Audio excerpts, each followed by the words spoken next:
Okay, the second step after buying the materials is to cut a notch into the sides of the box. And this is the notch in which we're going to put the bottom of the box eventually. It's easier to cut the notch now where you have the long sheet than after you cut this into size. So we're going to do the notch cut now.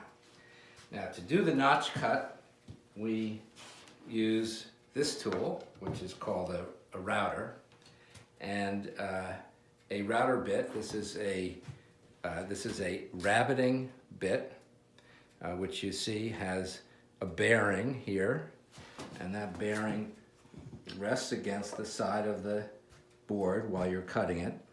Do that again. The bearing rests against the side of the board while you're cutting it, and this spins to make the cut. This is set up to cut a notch which has a width of exactly 3/16.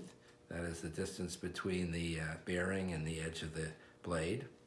And we will adjust the depth of the notch once we put the bit into the router. So to put the bit into the router, you slip it in here, and using this tool, you tighten up the thing here. Make sure the router bit stays in place.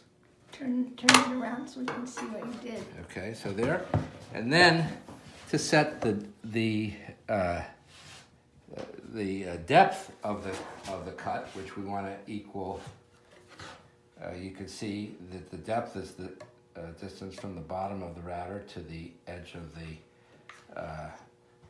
rabbiting blade, and you can set the depth by moving the bottom with this adjuster.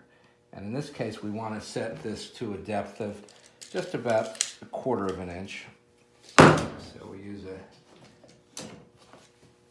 this, and we can set that up a little bit less than that. That should be about 1/4 of an inch, and lock it in place. So now we're ready to cut the rabbit in the side of the board.